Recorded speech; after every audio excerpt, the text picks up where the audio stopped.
రాజేందర్ రెడ్డి అంటే మీ డివిజన్లు అందరూ గుర్తుపడతారు మిమ్మల్ని? ఒక మాజీ సైనికుడు, ఒక బీజేపీలో ఒక గట్టి నాయకుడు, ఒక ఏదైనా పని చేస్తే గట్టిగా చేస్తాడు అని చెప్పేసి మా విలేజ్లో అందరికీ తెలుసు. ఏం చేశారు మీరు పార్టీ తరఫు నుంచి కావచ్చు, కేంద్రం నుంచి కావచ్చు, మీరు ఇక్కడ ప్రజలకి చేసింది ఇప్పటి వరకు అంటే ఏం చెప్తారు? చలివేంద్రాలు పెట్టడం కానీ, ప్రజల కోసం పోరాటం చేయడం కానీ, 75 గజాల ప్లాట్లు చేయడం జరిగింది. చాలా తప్పులు జరిగినాయి తెల్లాపూర్ మున్సిపాలిటీ గతంలో ఉన్నప్పుడు, చాలా జరిగినాయి. వాటిని అన్నింటినీ ఖండించారా? టీఆర్ఎస్ గవర్నమెంట్ ఉన్నప్పుడు 60 కోట్ల వ్యాయామంతో వర్కులు చేసినామని చెప్తున్నారు. హెచ్ఎండిఏ పరిధిలో 140 కోట్లు కాంగ్రెస్ గవర్నమెంట్ ఉన్నప్పుడు వచ్చినాయని చెప్తున్నారు. ఈ పైసలన్నీ ఎక్కడ ఖర్చు పెట్టిర్రో ఏదో ఇదంతా విజిలెన్స్ ఒకసారి ఎంక్వైరీ చేస్తే బాగుంటుందని. విద్యా, వైద్యం అన్న వీటి కోసం మీరు ఏం ఎంకరేజ్మెంట్ చేస్తారని? ఒక ఎక్సర్వీస్ మ్యాన్ ఎంత డిసిప్లిన్గా బయట వర్క్ చేసి వస్తాడో ఆ టైప్లో నేను ఈ ప్రజలకు కూడా అందరికీ సేవ చేయాలని నా మనస్ఫూర్తిగా అనుకుంటున్నా. ఒకసారి సర్పంచ్గా, తర్వాత ఒకసారి ఎంపీటీసీగా మిమ్మల్ని ఓడగొట్టడం జరిగింది. చాలా డబ్బులు పంచి, మందు పంచి వాళ్ళు అంతా గెలిచిన వాళ్ళన్నా, కానీ చాలామంది యువత ఖరాబ్ అయ్యారన్న దాన్ని గెలిచి. ఏం చెప్తారు ఇప్పుడు అవినీతి చేసిన వాళ్ళకు? మీరు సమాధానం ఏం చెప్తారు వాళ్ళకు? ఎవరైతే అవినీతి చేసిర్రో, అవినీతికి ఎవరైతే సపోర్ట్ చేసిర్రో వాళ్ళందరికీ 100% ఈ ఎలక్షన్లో, వచ్చే ఎలక్షన్లో వాళ్ళకు ప్రజలే ఓటు పరంగా బుద్ధి చెప్పాలని నేను కోరుకుంటున్నాను. పేదలు కూడా చాలా మంది ఇక్కడ ఉన్నారు, మరి వాళ్ళ కోసం ఏమన్నా ఒక ఇళ్ల స్థలాలు ఏమన్నా అక్కడక్కడ కేటాయించే అవకాశం ఉందంటారా? ఒక 70 గజాలు తెల్లాపూర్ డివిజన్లో 100% ప్రయత్నం చేసి ప్రతి ఒక్క పేద మనిషికి వాళ్ళకు ఉండడానికి గూడు ఇవ్వడానికి 70 గజాల గజం భూమిని ఇవ్వడానికి నేను ప్రయత్నం చేస్తాను. స్కూటర్ మీద తిరిగేటైనా ఆర్చనలు తిరిగే స్థాయికి ఎదిగింది అంటే కాండవాలు కాదు. ఏ కార్యకర్త కానీ ఎప్పుడు ఏ ఫోన్ చేసినా 100% మేము లేపుతాము. మా తెల్లాపూర్ గ్రామంలో ఏదో ఒక జాగాల ఆఫీస్ త్వరలో ఓపెన్ చేస్తున్నా అన్న. ఎవరికి ఏ సమస్య ఉన్నా ఆఫీస్కి వచ్చి తెలియజేసుకోవచ్చు అన్న. రఘునందన్ రావు గారు వచ్చిన తర్వాత తెల్లాపూర్కి ఎంఐజీకి అండర్ గ్రౌండ్ బ్రిడ్జ్ అన్న, ఓన్లీ ల్యాండ్ ఆక్యుపై ఒకటి ఉన్నది. మీరు గెలవాలంటే మీరు గెలిచే దిశ మీరు బీజేపీ కాండవనా, లేకపోతే మీకున్నటువంటి ఇక్కడ ఇమేజా, మీరు చేసినటువంటి సర్వీసా? దేశం కోసం సేవ చేసి వచ్చిన కాబట్టి నాకు వచ్చే పెన్షన్ నుంచి, నాకు వచ్చే డబ్బుల నుంచి నేను ఖర్చు పెట్టుకుంటున్నా తప్ప నేను ఒక్కరితో ఇంత రూపాయి ఆశించలేదన్న. నా సొంతంగా చేస్తున్నా కాబట్టి, నీతిగా నిజాయితీగా ఉన్నా కాబట్టి నేను అడిగే అధికారం నాకు ఉందన్న. ఓటు అడిగే అధికారం ఉంది. ఈరోజు మన లీడర్ ప్రోగ్రాంలో మన గెస్ట్ తెల్లాపూర్ డివిజన్ 263 వార్డు నెంబర్గా మరి ఏదైతే బీజేపీ పార్టీ నుంచి మరి ఏదైతే బార్లు నిలుస్తున్నటువంటి మల్లేపల్లి రాజేందర్ రెడ్డి, మరి అలాగే తన ఒక ఆర్మీ రిటైర్మెంట్, మరి తనకున్నటువంటి అనుభవం, మరి తనకున్నటువంటి ఇక్కడ కనెక్టివిటీ ప్రజలకు ఏ విధంగా ఉన్నది, మరి ఎంతవరకు తన సర్వీస్ రెంటేలుగా ఏం చేశారు, మరి ఇప్పుడు ఎందుకు బారిలోకి నిలుస్తున్నాడు అనే అంశంపై తెలుసుకుందాం. అన్న నమస్తే. నమస్తే అన్న. మీకు అన్న ఇప్పుడైనా మీరు ఇప్పుడు మల్లేపల్లి రాజేందర్ రెడ్డి గారు ప్రజలకు కనిపిస్తున్నది ఇప్పుడు ఈ ఎలక్షన్ స్టంట్ తోటే కనిపిస్తున్నారా, లేకపోతే ప్రజల మధ్యలోనే ఉన్నాడు ఇప్పుడు వరకు? మీరు నేను 2007లో ఆర్మీ నుంచి రిటైర్డ్ అయినా. 2007 నుంచి నేను బీజేపీ కార్యకర్తగా పనిచేశాను. అలాగే బీజేపీ పార్టీ మండల అధ్యక్షునిగా కూడా పనిచేశాను. ఆ తర్వాత ఒక సర్పంచ్ ఎలక్షన్లు వస్తే 2012 తర్వాత సర్పంచ్ ఎలక్షన్లు వస్తే సర్పంచ్ ఎలక్షన్లో పార్టీ క్యాండిడేట్ను కూడా నిలబెట్టడం జరిగింది. ఆ తర్వాత ఎంపీటీసీ ఎలక్షన్లో నేను నిలబడడం జరిగింది. నేను ఒక 2007 నుంచి నేను ప్రతి ఒక్క మా తెల్లాపూర్ విలేజ్ కానీ, మా మండలం కానీ ప్రతి ఒక్కరికి నేను ఇప్పుడు ప్రస్తుతం నేను జిల్లా కిసాన్ మోర్చా అధ్యక్షునిగా పనిచేస్తున్నాను. అలాగే నేను మధ్యలో తెలంగాణ రాష్ట్ర కన్వీనర్గా మాజీ సైనిక విభాగానికి కూడా పనిచేయడం జరిగింది. కాబట్టి నన్ను ప్రతి ఒక్కరితోటి ప్రతి ఒక్కరితో కలిసి మంచిగా అన్న తమ్ముడు అనుకుంటా మాట్లాడుతూ అందరితోని కలిసిమెలిసి ఉంటాను. ప్రతి ఒక్కరితోటి మంచిగా ఉంటాను నేను. ఉన్నాయా మనకి ఇక్కడ మూలాలు ఉన్నాయా మీకు? రాజేందర్ రెడ్డి అంటే, మల్లేపల్లి రాజేందర్ రెడ్డి అంటే మీ డివిజన్లు అందరూ గుర్తుపడతారా మిమ్మల్ని? అందరూ ప్రతి ఒక్కరు గుర్తుపడతారన్న. ఎట్లా గుర్తుపడతారు? మీరు ఏం చేశారు ప్రజలు? మాజీ సైనికుడు, ఒక బీజేపీలో ఒక గట్టి నాయకుడు, ఒక ఏదైనా పని చేస్తే గట్టిగా చేస్తాడు అని చెప్పేసి మా విలేజ్లో అందరికీ తెలుసు. బీజేపీలో నాయకులు కార్యకర్తలు కొంచెం తక్కువ అన్నా కానీ పార్టీలో ఎన్ని మూలాలు ఉన్నా ఏది ఉన్నా పార్టీ కట్టుబడి పార్టీలో ఉండి 20 ఏళ్ళ నుంచి పార్టీలో పోరాడుతున్నామన్నా. అలా బీజేపీ కార్యకర్త, బీజేపీ నాయకుడు అంటే రాజేందర్ రెడ్డి అని ప్రతి ఒక్క మా డివిజన్లో ప్రతి ఒక్కరికి తెలుసన్న. అంటే ఇప్పుడు మల్లెపల్లి రాజేందర్ రెడ్డి అంటారా, లేకపోతే బీజేపీ రాజేందర్ రెడ్డి అంటారా? ఏమని పిలుస్తారు మీకు ఇక్కడ? నన్ను మల్లెపల్లి రాజేందర్ రెడ్డి, అలాగే బీజేపీ రాజేందర్ రెడ్డి అని కూడా గుర్తుపడతారు. చాలామంది మాజీ సైనికుడని, మిలిటరీ మ్యాన్ అంటారు, ఎక్స్ సర్వీస్ మ్యాన్ అని కూడా నన్ను గుర్తుపడతారన్న. ఏం చేశారు మీరు పార్టీ తరఫు నుంచి కావచ్చు, కేంద్రం నుంచి కావచ్చు, మీరు ఇక్కడ ప్రజలకి చేసింది ఇప్పటి వరకు అంటే ఏం చెప్తారు? ప్రజలకు మేము సేవ చేసినామంటే చలికాలం వచ్చినప్పుడు, ఎండాకాలం వచ్చినప్పుడు నాతో అయినన్ని చాలాసార్లు ఎంఐజీలో కానీ ఇక్కడ కానీ చలివేంద్రాలు పెట్టడం కానీ, అలాగే ప్రజల కోసము పోరాటం చేయడం కానీ, అప్పుడు మాజీ ఎమ్మెల్యే గారు ఉన్నప్పుడు కూడా తెల్లాపూర్కి 75 గజాల ప్లాట్లు ఇవ్వడం జరిగింది. ఒక బీజేపీ ఎమ్మెల్యే ఉన్నప్పుడే ఈ కార్యక్రమాలు చేయడం జరిగింది. ఆ తర్వాత మన ప్రతి ఒక్కరితోటి ఏదైనా సమస్య ఉన్నప్పుడు మున్సిపల్ కమిషనర్ గారితో మాట్లాడుకొని ఇది ఎలా జరుగుతుంది, ఇది తప్పు, ఇది కరెక్ట్ అని చెప్పడం కూడా జరుగుతుంది. పర్సనల్గా వెళ్ళి కూడా ఇది ఏ విషయం అయితే కొంచెం ఈ పార్టీలో కాంగ్రెస్ కానీ టీఆర్ఎస్ కానీ ఏదైనా తప్పు చేస్తే ఇది తప్పు చేస్తున్నారు అని చెప్పి కమిషనర్ గారితో కూడా మాట్లాడి చెప్పడం జరుగుతుంది. ఇలాంటి కార్యక్రమాలు ఇంకా చాలా చేశానన్న, ప్రతి ఒక్కరికి మ్యాక్సిమం తెలుసు. చాలా తప్పులు జరిగినాయి తెల్లాపూర్ మున్సిపాలిటీ గతంలో ఉన్నప్పుడు అయితే చాలా జరిగినాయి. వాటిని అన్నింటినీ ఖండించారా, పోరాటం చేశారా మీరు? బీజేపీ 100% తప్పులు జరిగిన వాస్తవం అన్న. కాంగ్రెస్ పార్టీ కానీ అప్పుడున్న టీఆర్ఎస్ పార్టీ కానీ అధికారంలో ఉన్నప్పుడు తెల్లాపూర్కి ఒక టీఆర్ఎస్ గవర్నమెంట్ ఉన్నప్పుడు 60 కోట్ల వ్యాయామంతో వర్కులు చేసినామని చెప్తున్నారు. ఇప్పటికి కూడా హెచ్ఎండిఏ పరిధిలో 140 కోట్లు వచ్చినాయని, కాంగ్రెస్ గవర్నమెంట్ ఉన్నప్పుడు వచ్చినాయని చెప్తున్నారు. ఈ పైసలన్నీ ఎక్కడ ఖర్చు పెట్టిర్రో ఏదో ఇదంతా విజిలెన్స్ ఒకసారి ఎంక్వైరీ చేస్తే బాగుంటుందని నేను అనుకుంటున్నా. ఎందుకంటే ఇన్ని కోట్లు పెట్టినాము తెల్లాపూర్ డివిజన్లో మున్సిపాలిటీలో అని చెప్పిర్రు. మరి ఎక్కడ పెట్టిరన్నా దానికి కొంత 100% దానికి ఇన్ని కోట్ల పైసలు ఎక్కడ పెట్టిర్రు? ఇప్పటికి కూడా మౌలిక సదుపాయాలు లేవు. కాబట్టి దీని మీద ఒక విజిలెన్స్ అధికారులు ఎంక్వైరీ చేయాలని చెప్పేసి నేను మనస్ఫూర్తిగా కోరుకుంటున్నాను. ఒక బీజేపీ పార్టీ తరఫున మేము దీని మీద విజిలెన్స్ అధికారులతోటి ఎంక్వైరీ చేయాలని కోరుకుంటున్నాను. ఏముంది మీ గోల్ ఇప్పుడు? ఎందుకంటే ప్రతి ఒక్క నాయకులు ఏంటంటే నేను ప్రజాక్షేత్రంలో ఉండి ప్రజల కోసం నేను సర్వీస్ చేస్తామంటారు. తర్వాత మీ ఉన్నటువంటి మీ దందాలు, మీ బిజినెస్లుతో పడి ఓటర్ వేసిన క్యాండిడేట్కే అందుబాటులో ఉండనటువంటి సిచ్యువేషన్ ఈ రోజుల్లో రాజకీయ నాయకులు ఉన్నారు. అటువంటి దారిలో మీరు ఉండబోతున్నారా, లేకపోతే స్వచ్ఛందంగానే ప్రజాక్షేత్రంలో ఉంటారంట? నేను 100% ప్రజలతోటి కలిసిమెలిసి ఉంటా అన్న. ఎందుకంటే నేను ఒక రిటైర్డ్ ఆర్మీ అన్న. నేను ఆర్మీలో ఆల్రెడీ డ్యూటీ చేసి వచ్చిన కాబట్టి నేను ఇప్పుడు ఏమి జాబ్ చేయట్లేదు. నేను ఫ్రీగా ఉన్నా, పూరా పబ్లిక్ సర్వీస్ చేద్దామని నా మనస్ఫూర్తిగా అనుకుంటున్నా.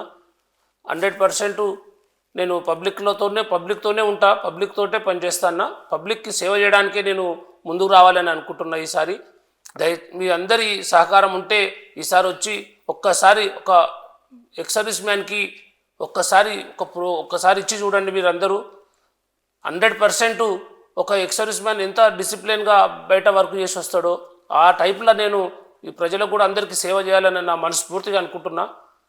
నాకు దేవుడి దయ వల్ల మా అమ్మ నాయన చాలా కష్టపడి మమ్మల్ని మంచి ఒక హోదాలో ఉంచిర్రు. నాకు పైసా మీద వ్యామోహం లేదన్నా. నేను ఇంతవరకు ₹1 ఒక్కరితో తిన్నట్టు లేదు. మిగతా నాయకులు కాంగ్రెస్ వాళ్ళు కానీ టీఆర్ఎస్ వాళ్ళు కానీ బిల్డర్ దగ్గర డబ్బులు తినొచ్చు, ప్రతి ఒక్కరి దగ్గర డబ్బులు తిన్న చరిత్రలు ఉన్నాయన్న. కానీ ఒక బీజేపీ నాయకుడు తెల్లాపూర్లో ఏ బిల్డర్ దగ్గర నన్ను తిన్నాడు అని నిరూపిస్తే మేము దానికి సవాలు ఇస్తున్నామన్నా. ఇప్పుడు మీరు ఒక ఆర్మీ, మీరు సర్వీస్ మ్యాన్ ఉండి తర్వాత మీకు ఇచ్చినటువంటి ఏదైతే అక్కడక్కడ మేము వింటూ ఉంటాం. ఎందుకంటే ఎక్స్ సర్వీస్ మ్యాన్కి ఇచ్చినటువంటి ల్యాండ్స్ తర్వాత ఆక్యుపై చేసుకున్నారు పలానా వాళ్ళు ఇట్లా వింటుంటాం. అటువంటి మీరు రేపు అధికారంలోకి వచ్చినప్పుడు ఏదైనా మీ ఆధీనంలో మీ డివిజన్లో అటువంటి ఉంటే మీరు రికవర్ చేస్తారంటారా?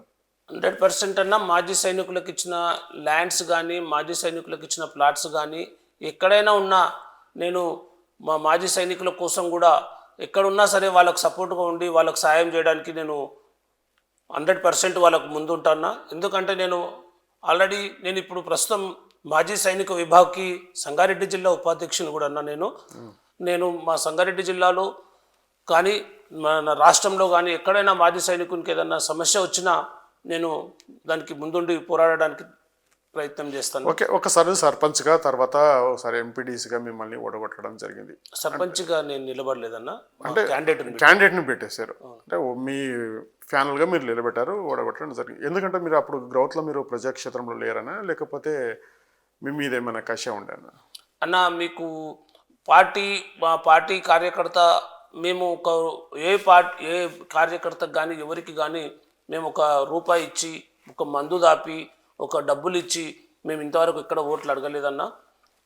మిగతా పార్టీల వాళ్ళు చాలామంది వాళ్ళకు మందు దాపి మంచి మంచి యువతను ఖరాబ్ చేసి వాళ్ళకు మందులో బానిసలుగా చేసుకొని ఓట్లు వేసుకొని గెలిచిన వాళ్ళన్న మిగతా పార్టీ వాళ్ళు. కానీ మా పార్టీ వాళ్ళు ఆ డబ్బులు అంటే మా దగ్గర ఉన్న కార్యకర్తలు నాయకులు అంత పైసా ఉన్న వాళ్ళు కాదన్నా. కాబట్టి మిగతా వాళ్ళకు చాలా డబ్బులు పంచి మందు పంచి వాళ్ళు అంతా గెలిచిన వాళ్ళన్నా. కానీ చాలామంది యువత ఖరాబ్ అయ్యారన్న దాని దిక్కెల్చి. అది మీ అందరికీ తెలుసు అన్న, పత్రికా ముఖంగా కూడా మీ అందరికీ తెలుసు. ఇప్పుడు ఏం చెప్తారు, ఇప్పుడు యూత్కి ఏం చెప్తారు? ఇప్పుడు యూత్ అయితే ఇప్పుడు మామూలుగా మీరు చెప్తున్నటువంటి విషయం ఏంటంటే మామూలుగా డ్రగ్స్ అటువంటి వాటికైతే బానిసతమై చాలామంది ఖరాబ్ అయినటువంటి సందర్భాలు ఉన్నాయి. ఇప్పుడు కూడా అదే పొజిషన్లో నడుస్తూ ఉన్నారు. వీళ్ళని ఏ దారిలో మీరు పట్టిస్తారంటారు? వీళ్ళ ఎంప్లాయ్మెంట్ కావచ్చు, వాళ్ళకున్న లైఫ్ స్టైల్ కావచ్చు. చాలామంది యువత చాలామంది నేను అన్నా, చాలామంది యువత వాళ్ళు ఏమనేది ఏందనేది అంటే ముందు పోవాలి, ఎట్లా పోవాలి, మా అమ్మ నాన్న ఎంత కష్టపడ్డారు, మేము ఎట్లా ముందుకెళ్ళి మేము వర్క్ చేసుకొని మా అమ్మ నాన్న పేరు నిలబెట్టాలని అనుకుని మా తెల్లాపూర్ డివిజన్లో చాలామంది అయితే మేము మన అమ్మ నాన్న పేరు నిలబెట్టాలి, మేము ముందుకెళ్ళాలి, ఏదో పని చేసుకొని వెళ్ళాలనే వాళ్ళు ఉన్నారు. ఏదో కొంతమంది ఉండొచ్చన్నా, ఒక 2-3 గంజాయికి కానీ దానికి దీనికి అలవాటు పడ్డ వాళ్ళు. అలాంటి వాళ్ళని కూడా చూసుకొని వాళ్ళను మంచి దారిలోకి తీసుకురావడానికి 100% ప్రయత్నం చేస్తామన్నా. ఎవరైనా గరీబ్ వాళ్ళు మాకు ఉద్యోగాలు లేవు అవి లేవు అంటే మాతో అయినంత చేస్తామన్నా. మేము మాకు ఎంపీ గారు ఉన్నారు, మా ఎమ్మెల్సీ గారు ఉన్నారు, వాళ్ళ సహకారంతో మేము ప్రతి ఒక్కరికి సేవ చేయడానికి ముందుకు వస్తామన్నా.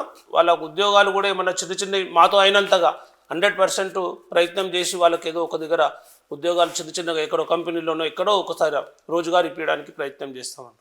ఓకే, ఇప్పుడు ఏదైతే ఇప్పుడు డివిజన్లు అనేవి ఇప్పుడు చాలా విస్తీర్ణంగా పెరిగిపోయినాయి.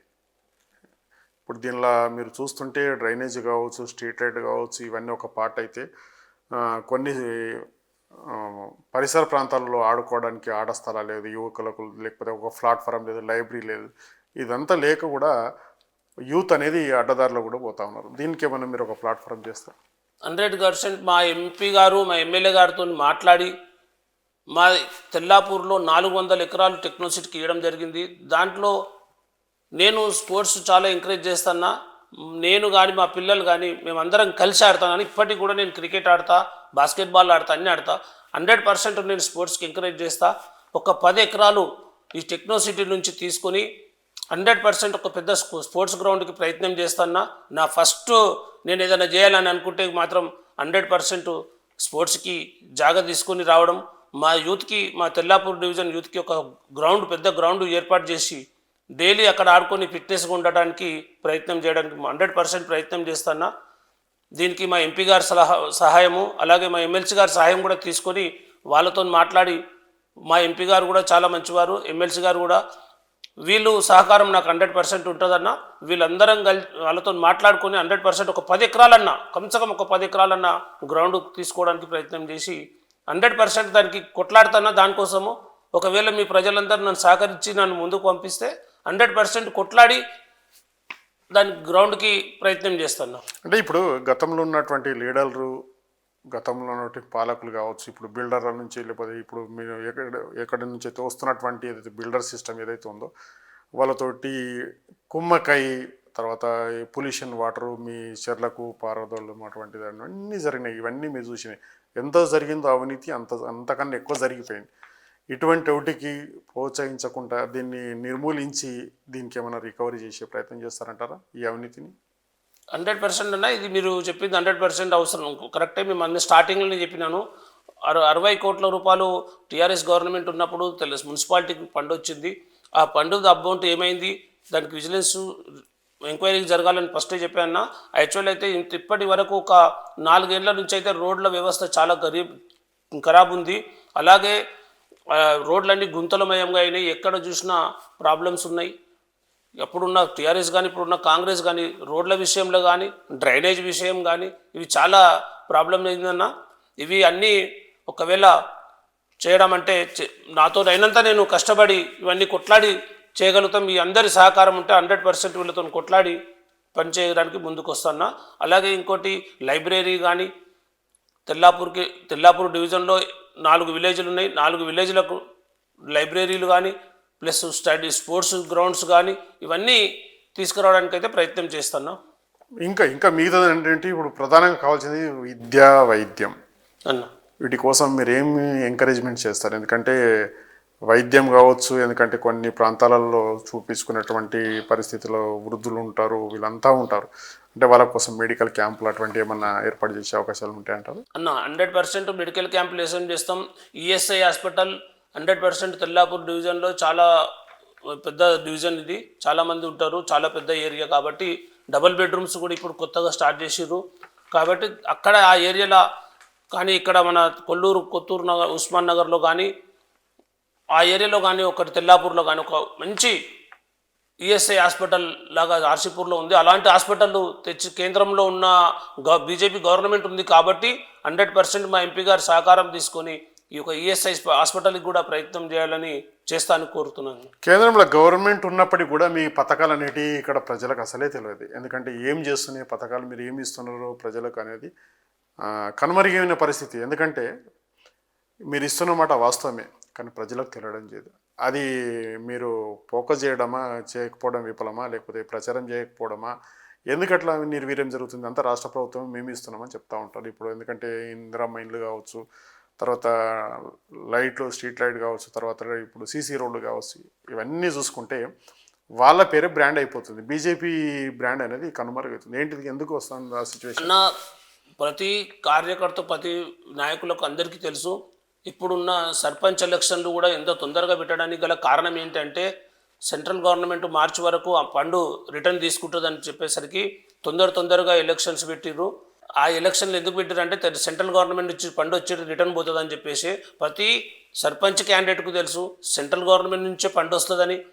ప్రతి నాయకునికి తెలుసు సెంట్రల్ గవర్నమెంట్ నుంచే గ్రామ పంచాయతీకి ఫండ్ వస్తుందని. అలాగే గ్రామీణ సడక్ యోజన అని చెప్పేసి ప్రధానమంత్రి వాజ్పేయి గారు ఉన్నప్పుడు ప్రతి గ్రామానికి రోడ్డు కావాలని చెప్పేసి సీసీ రోడ్స్ కానీ, అలాగే ఎవరైతే మున్సిపాలిటీ పరంగా ఎక్కడైనా రోడ్లు ఉన్నా కానీ అప్పటి నుంచి ఏ నాయకుని పేరు పెట్టకుండా వీళ్ళు కాంగ్రెస్ వారిలాగా రాజీవ్ గాంధీ, ఇందిరాగాంధీ అని పేర్లు పెట్టకుండా ప్రధానమంత్రి సడక్ యోజన అని పేరు పెట్టి ప్రతి ఊరికి లింక్ రోడ్ ఇచ్చింది బీజేపీ గవర్నమెంట్ అన్న. అలాంటి వాజ్పేయి గారు కూడా చాలా కార్యక్రమాలు చేశారు. బీజేపీకి సంబంధించి ఇప్పుడు ప్రధానమంత్రి నరేంద్ర మోదీ గారు వచ్చిన తర్వాత కూడా ఫసల్ బీమా యోజన అని, అలాగే రైతులకు మొన్న ఫస్ట్ కాంగ్రెస్ గవర్నమెంట్ ఉన్నప్పుడు రైతులకు చెప్పులు పెట్టుకునేదన్నా లైన్లో చెప్పులు పెట్టేసి ఇంటికి పోయి వచ్చేది, లైన్లో నిలబడేది, కొట్లాడుకునేదన్నా. నరేంద్ర మోదీ గారి ప్రభుత్వం వచ్చిన తర్వాత దాంట్లో నిమ్ము కలిపి ఒకరికి బయట ఎవరికి దొంగతనంగా అమ్మకుండా చేసి ప్రతి రైతుకి ఇట్లా పోగానే ఇట్లా 2 నిమిషాలల్లా యూరియా వచ్చేటట్టు చేసిందంటే అది బీజేపీ గవర్నమెంటే అన్న. రైతులకు 100% సేవ చేసింది. రైతు బీమా కానీ రైతు బంధు కానీ సెంట్రల్ గవర్నమెంట్ నుంచి టైంకు పడుతుందన్న. అదే ఇంతకుముందున్న టీఆర్ఎస్ 10,000 ఇస్తే మేము 15,000 ఇస్తామని చెప్పేసి కాంగ్రెస్ గవర్నమెంట్ అని ఇంతవరకు ఒక్కటేసారి, అది కూడా ఎలక్షన్లు, సర్పంచ్ ఎలక్షన్లు వస్తున్నాయని ఒక్కసారి ఏదో ఇష్యూ వచ్చిన 2 ఏళ్లలో ఇంతవరకు రైతు బంధు ఉన్న పైసలు కూడా లేదు, వచ్చే 10,000 కూడా లేదు, 15,000 చేస్తామని చెప్పేసి ఉన్న పాత పైసలు కూడా ఇవ్వకుండా రైతులను మోసం చేసి ఈరోజు గద్దెన ఎక్కి కూర్చున్న గవర్నమెంట్ ఏదైనా ఉంది అంటే అది కాంగ్రెస్ గవర్నమెంట్ అన్న. అలాగే రైతులకు మోసం చేయడం జరిగింది. అలాగే మహిళలకు 4,500 ఇస్తామని చెప్పి అది మోసం చేయడం జరిగింది. ఇవన్నీ ఎలక్షన్ ముందు మాకు అంటే వాళ్ళకు తెలియకనా మరి ఎట్లనా మేము అది ఇస్తాం ఇది చేస్తాం అది చేస్తాం అని చెప్పేసి ఓట్లు దండుకున్న తర్వాత ఇది లేదు. మా సోనియా గాంధీ బర్త్డే 2009 సెప్టెంబర్ 9 తారీఖున మన చెప్పింది, నేను మా సోనియా బర్త్డే సందర్భంగా మీరు వెళ్ళి లోన్లు తీసుకోండి, 2 లక్షలు తీసుకోండి, లక్ష ఉన్న 2 లక్షలు, ఇంకో 1 లక్ష తీసుకోండి, మీ అన్ని బీమాలు అన్ని కంప్లీట్ చేస్తామని చెప్పిన కాంగ్రెస్ గవర్నమెంట్ ఇంతమంది కొంతవరకు 2 లక్షల రూపాయల రుణమాఫీ కూడా కంప్లీట్ అందరికీ రాలేదన్న. చాలామంది రైతులకు నీకు కారు ఉన్నది, నీకు బిల్డింగ్ ఉన్నది అని చెప్పేసి చాలామంది రైతులకు ఇప్పటికి కూడా రైతు బీమా కంప్లీట్ కాలేదన్న. ఓకే, ఇప్పుడు పథకాలు అంటే ఒక భాగం, తర్వాత ఇది ఏదైతే ఇప్పుడు నేను ఇంతకుముందు కూడా చెప్పినాను, అవినీతి అనేది బాగా జరిగింది. ఎందుకంటే చిన్న ఒక స్కూటర్ మీద తిరిగేటైనా పార్చనలు తిరిగే స్థాయికి ఎదిగిండ్రు, అంటే కాండవాలు కప్పుకొని. అది మీరు కూడా అదే దారిలో ఉంటారంటారా? లేదన్నా, 100% ప్రజలతో పాటు ఉంటా, ప్రజలకు సేవ చేస్తా. నాకు మా నాయన మా అమ్మ వాళ్ళు కష్టపడి నాకు వాళ్ళు సంపాదించిన ఆస్తి చాలా అది నాకు చాలు, నాకు పైసా సంపాదించడానికి లేదన్నా. నేను 100% ప్రజలకు సేవ చేయాలని. అంటే ఏం చెప్తారు ఇప్పుడు అవినీతి చేసిన వాళ్ళకు, మీరు సమాధానం ఏం చెప్తారు వాళ్ళకు? అవినీతి చేసిన వాళ్ళకు ప్రజలే ఇప్పుడు వచ్చే ఎలక్షన్ల వాళ్ళు ఓటు పరంగా వాళ్ళకు బుద్ధి చెప్తారన్న. ఎవరైతే అవినీతి చేసిర్రో, అవినీతికి ఎవరైతే సపోర్ట్ చేసిర్రో వాళ్ళందరికీ 100% ఈ ఎలక్షన్లో, వచ్చే ఎలక్షన్లో వాళ్ళకు ప్రజలే ఓటు పరంగా బుద్ధి చెప్పాలని నేను కోరుకుంటున్నా. వాస్తవానికి వాళ్ళకు బుద్ధి చెప్పాలని కూడా నేను మనస్ఫూర్తిగా అనుకుంటున్నా. ఓకే, ఇప్పుడు ఇది ఐటీ రంగం టైప్ ఇప్పుడు రోజు రోజుకు విస్తరించైపోతున్నది అభివృద్ధి విషయంలో. అయినప్పటికీ నిరుపేదలు కూడా చాలామంది ఇక్కడ ఉన్నారు. మరి వాళ్ళ కోసం ఏమన్నా ఒక ఇళ్ల స్థలాలు ఏమన్నా అక్కడక్కడ కేటాయించే అవకాశం ఉందంటారా మీరు అధికారంలోకి వస్తే? మా తెల్లాపూర్ విలేజ్లో చాలా గేటెడ్ కమ్యూనిటీస్ వచ్చినాయన్న.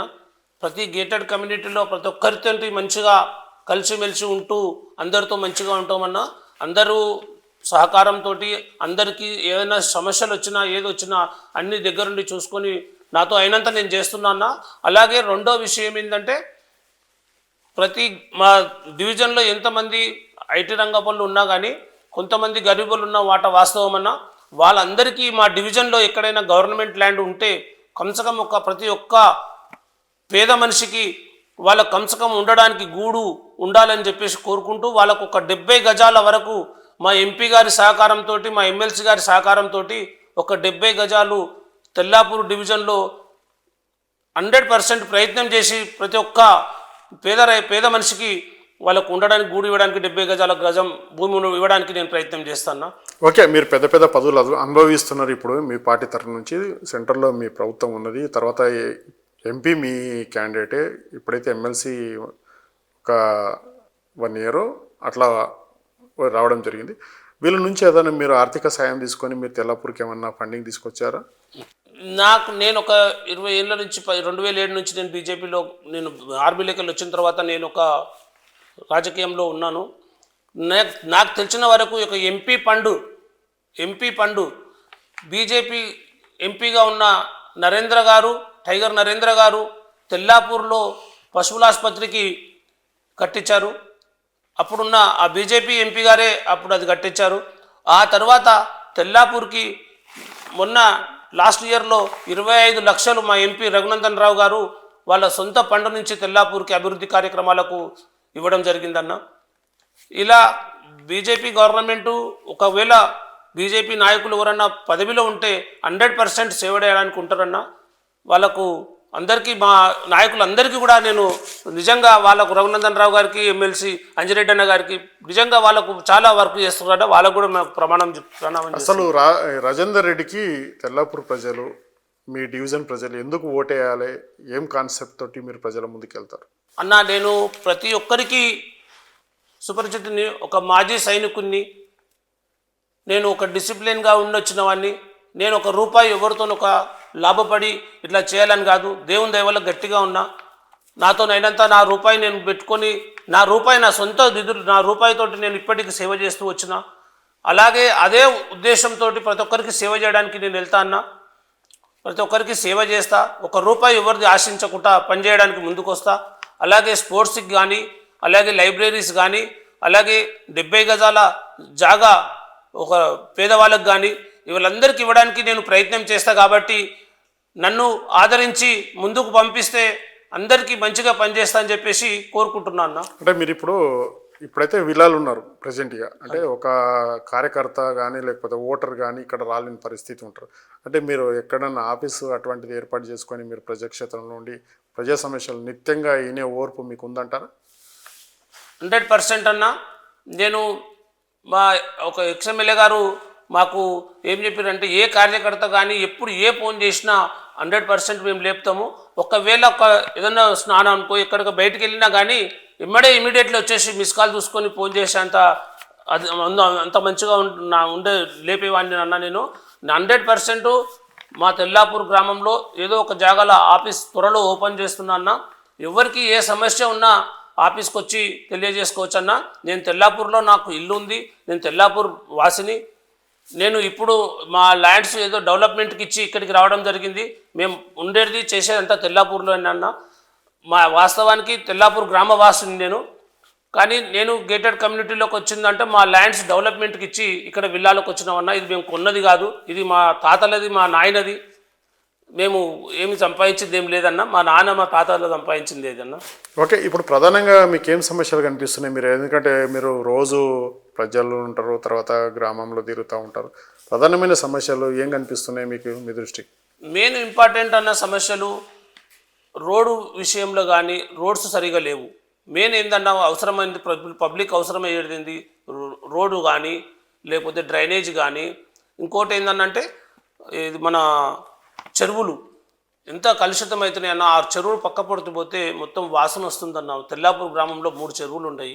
3 చెరువులు మొత్తం ఆక్యుపై చేసిరన్న. మొత్తం 3 చెరువులు కలుషితమై ఉన్నాయన్న. ఎస్టీబీ లేదు, ఏం లేదు.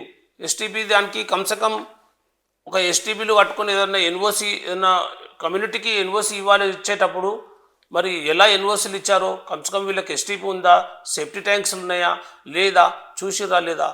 అంత అవినీతిమయమన్నా. ఇంతకుముందు ఉన్న నాయకులు ఎవరైనా సరే కానీ, ఆ కాంగ్రెస్ వాళ్ళు కానీ టీఆర్ఎస్ వాళ్ళు కానీ మొత్తం అవినీతి అన్న. వీళ్ళ వలన తెల్లాపూర్లో 3 చెరువులు కలుషితమై ఉన్నాయి. వాస్తవం అన్న. 100% మీరు కావాలంటే మీరు కూడా 100% చెక్ చేయండి అన్న. కానీ రఘునందన్ రావు గారు వచ్చిన తర్వాత, ఎంపీగా గెలిచిన తర్వాత అతను హెచ్ఎండి వాళ్ళతో మాట్లాడి సర్వే నంబర్ 19లో సేఫ్టీ ట్యాంక్ కోసం 70 కోట్ల రూపాయలు శాంక్షన్ చేయించారన్న. త్వరలో అది కూడా స్టార్ట్ అవుతుందన్న. అలాగే రఘునందన్ రావు గారు వచ్చిన తర్వాత తెల్లాపూర్కి ఎంఐజికి అండర్ గ్రౌండ్ బ్రిడ్జ్ అన్న, అది కూడా ప్రాసెస్ ముందుకు వచ్చిందన్న. ఓన్లీ ల్యాండ్ ఆక్యుపై ఒకటి ఉన్నది. ప్రభుత్వాల సహకారం ఉంటే ల్యాండ్ ఆక్యుపై అయితే అది కూడా త్వరలో అండర్ గ్రౌండ్ బ్రిడ్జ్ కూడా కంప్లీట్ అవుతుందన్న. అలాగే తెల్లాపూర్ ఎంఎంటీఎస్ ట్రైన్స్ ఒకప్పుడు ఒకటే ట్రైన్ వచ్చేదన్న, ఒకటే 1 అవర్ ఒక్కోసారి ఒక ట్రిప్ వచ్చేది. ఇప్పుడు రఘునందన్ రావు గారు వచ్చిన తర్వాత తెల్లాపూర్కి ఎంఎంటీఎస్ ట్రైన్లు పెరగడం జరిగింది. అలాగే నాగులపల్లి కాడ ఫ్లైఓవర్ కూడా కంప్లీట్ అవుతుంది. అలాగే ఏదైతే ఎగ్జిట్ నెంబర్ 2 ఉందో సర్వీస్ రోడ్డు, అక్కడ కూడా రైల్వే బ్రిడ్జ్ కూడా కంప్లీట్ కావడానికి వస్తుంది. వర్క్ స్టార్ట్ అయింది, అది కూడా వర్క్ నడుస్తుంది. ఇవన్నీ ఎంపీ గారు చేయవలసిన కార్యక్రమాలు, సెంట్రల్ గవర్నమెంట్ నుంచి చేసే కార్యక్రమాలు అన్నీ జరుగుతున్నాయన్న. ఇంకొకటి మా ఎంపీ గారు ఇదొకటి ఏంటంటే ఏదో రైల్వే స్టేషన్ ఉందో ఎంఎంటీఎస్ తెల్లాపూర్ది, దానికి అండర్ గ్రౌండ్ ఫుట్పాత్ బ్రిడ్జ్ కూడా అటు ఇటు చేయడానికి దానికి కూడా సహకారం అందిస్తాం, గవర్నమెంట్ నుంచి చేపిస్తామని చెప్పారన్న. ఎంపీ గారు చాలా కష్టపడుతున్నారన్న. తెల్లాపూర్ కోసం అయితే ఎంపీ గారు వచ్చిందని ఎక్కువసార్లు తెల్లాపూర్కి వచ్చి చాలా కష్టపడ్డారన్న. ఓకే, ఇప్పుడు మీరు గెలవాలంటే మీరు గెలిచే దిశ మీరు బీజేపీ కాండవనా లేకపోతే మీకు ఉన్నటువంటి ఇక్కడ ఇమేజా, మీరు చేసినటువంటి సర్వీసా, ఏ బ్రాండ్ మీద గెలుస్తున్నారు మీరు? 100% అన్న. నేను ఒక మాజీ సైనికునిగా చేసిన కాబట్టి నాకు మంచి పేరు ఉంది. నేను అనుకోవడం కాదన్నా, మీరు వెళ్ళి ఒక్కసారి ఎవరైనా అడగండి. నేను దేశం కోసం సేవ చేసి వచ్చిన కాబట్టి నేను ఎక్కడ అవినీతికి ఇంత రూపాయికి పాల్పడినట్టు లేదు, ఏ బిల్డర్ తానికి ₹1 తిన్నట్టు లేదు మిగతా నాయకులలాగా. 100% నా సొంతంగా ఏమన్నా ₹1 ఖర్చు పెట్టినా నా సొంతంగా ఖర్చు పెట్టుకున్నా తప్ప, నాకు వచ్చే పెన్షన్ నుంచి నాకు వచ్చే డబ్బుల నుంచి నేను ఖర్చు పెట్టుకుంటున్నా తప్ప నేను ఒక్కరితో ₹1 ఆశించలేదన్నా. నా సొంతంగా చేస్తున్నా కాబట్టి, నీతిగా నిజాయితీగా ఉన్నా కాబట్టి నేను అడిగే అధికారం నాకు ఉందన్న, ఓటు అడిగే అధికారం ఉంది. కానీ గెలిచిన తర్వాత ఒక్కసారి చూడండి అన్న, నాకు కూడా ఇచ్చి ఒక మాజీ సైనికుడు ఎట్లా చేస్తాడు అనేది ఒక్కసారి మీరు నాకు ఓటేసి గెలిపించిన తర్వాత మీరు చూడండి అన్న. అంటే ఇప్పుడు గమనిస్తున్నారా, గతంలో రాజకీయ నాయకులు ఎంతవరకు అవినీతిగా అవినీతి పరులు అయినరో, ఇప్పుడు మీరు ఒక సైనికులుగా ఎంత నిజాయితీ పరులు ఉంటున్నారు గమనిస్తుంటారా? ప్రజలు గమనిస్తున్నారా? ప్రజలు 100% అందరికీ తెలుసు అన్న. ఎవరెవరు ఏ ఏ స్థాయిలో ఉండే, ఏ ఏ స్థాయికి ఇప్పుడు పెరిగిర్రు, వాళ్ళు ఒక 20 ఏళ్ల కింద 15 ఏళ్ల కింద ఏ టైప్లో ఉండే, ఇప్పుడు ఎట్లా పైకి వచ్చిర్రు అనేది ప్రతి ఒక్క ప్రజలకు తెలుసు అన్న. వాళ్ళు 100% ఇప్పుడు లాస్ట్ 25 lakhs ఒకటి 35 lakhs అని చెప్పేసి కేసీఆర్ గారు గవర్నమెంట్ ఉన్నప్పుడు తెల్లాపూర్కి ఇవ్వడం జరిగింది. కానీ దాంట్లో 60 కోట్ల రూపాయలు ఎక్కడ పెట్టారు, 140 కోట్లు అని చెప్పారు. ఇవన్నీ ఎక్కడ పోయినాయి అని. అందుకే ఇవన్నిటికీ విజిలెన్స్ అధికారులు దీనికి ఎంక్వైరీ చేస్తే అన్నీ బయట పెడతాయి అన్న. ఎవరు ఎంత తిన్నారు, ఎవరు ఏం చేసారు అనేది. మొత్తం మీద ఎజెండా ఏముంది? ఇప్పుడు మీది కాన్సెప్ట్ ఏముంది? మీరు సీట్ల కూర్చోవడానికి మీరు ఎజెండా ఏం పెట్టుకొని కూర్చుంటారు రేపు పొద్దున్న? అన్న, నేను ప్రజలకు సేవ చేయాలని ఒకటి ఉందన్న. ఒకటి, ప్రతి స్పోర్ట్స్ ఆడుకోవడానికి పిల్లలకి స్పోర్ట్స్ గ్రౌండ్స్ కానీ, లైబ్రరీస్ కానీ, ఒక ఈఎస్ఐ హాస్పిటల్ తెల్లాపూర్ డివిజన్కి కానీ, అలాగే ప్రతి గరీబ్ వాళ్ళకి ఒక 70 గజాల ప్లాటు, అంటే ఇంతకుముందు ఇచ్చిన డబల్ బెడ్రూమ్లలో తీసుకొచ్చి మొత్తము జూబ్లీ హిల్స్కి వెళ్ళి ఓల్డ్ సిటీకి వెళ్ళి తెచ్చి డబల్ బెడ్రూమ్లలో నింపేశారన్న. మా తెల్లాపూర్ డివిజన్కి మున్సిపాలిటీకి సంబంధించి ఎంబైజీ వాళ్ళకి కానీ, అలాగే వెలిమెల, నాగులపల్లి, కొల్లూరు, తెల్లాపూరు, కొత్తూరు ఈ విలేజ్ల వాళ్ళకు చాలా ఒకటో రెండో వచ్చినాయి అన్న. మొత్తం తీసుకొచ్చి ఓల్డ్ సిటీ వాళ్ళని తెచ్చి ఇక్కడ నింపిర్రు. 100% ఒకవేళ నేను గెలిస్తే గవర్నమెంట్ ల్యాండ్ ఎక్కడన్నా చూసుకొని ఒక 70 గజాల ప్లాటు 100% ఇవ్వడానికి మా ఎంపీ గారు, ఎమ్మెల్సీ గారి సహకారంతో ముందుకు వెళ్తామన్నా. ఓకే, ఏదైతే ఇప్పటిదాకా జరిగినటువంటి అవినీతి ఏదైతే ఉందో దాన్ని ఖండిస్తా. తప్పకుండా వాళ్ళు ఏది తిన్నదో అది నేను కక్కిస్తా. రేపు జరగబోయే ఎలక్షన్స్లో ఖచ్చితంగా ప్రజలు నన్ను అవకాశం ఇస్తే నేను నీతి నిజాయితీగా నేను పనిచేస్తానని చెప్పేసి మనతో చెప్తా ఉన్నారు.